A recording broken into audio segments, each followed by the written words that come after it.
অস্থির হয়ে উঠেছে ফরিদপুরের ডিমের বাজার। খুচরা পর্যায়ে সরকারিভাবে ডিমের মূল্য প্রতিটি ১১ টাকা ৮-৭ পয়সা নির্ধারণ করা হলেও বাজারে তা ১৫ থেকে ১৬ টাকায় বিক্রি করার অভিযোগ ওঠে। দুপুরে ফরিদপুর শহরের চকবাজার এলাকায় ডিমের দোকানগুলোতে এই অভিযান পরিচালনা করা হয়। অভিযান পরিচালনাকালে একতা ট্রেডার্স নামে একটি দোকানকে ১০,০০০ টাকা জরিমানা করা হয়। এ সময় অন্য সব ডিমের দোকানগুলোকে ডিমের সঠিক মূল্য নির্ধারণ নিয়ে সতর্কতামূলক নির্দেশনা প্রদান করা হয়।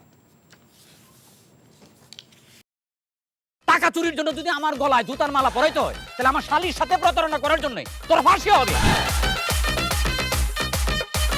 দুলা ভাই, আপনার তো ঘর জামাই বইলা একটা পরিচয় আছে, আমার তো তাও নাই।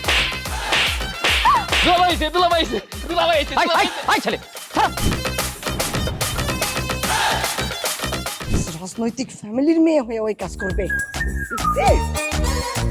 যারে পাবো আরে পিটাবো, রক্তের নেশায় ধরতে, রক্তের নেশায়, কাঁচা রক্তের নেশায় ধরতে। তোমার এই পলিটিক্স আমার বাম পকেটে থাকে। পাতুদের বউরে ঝামেলা পাকাই। এই বেটা, আমি তখন বিয়ে করিনি। দুইটার আমি গুলি করে মারু। মাসুদরা কোনোদিন ভালো হয় না। আপনার পোশাক আশাক দেখে কিন্তু আপনার তালুকদার বংশের লোক মনে হয় না আব্বা। আপনার মনে হয় যে আপনি ফকির বংশের লোক।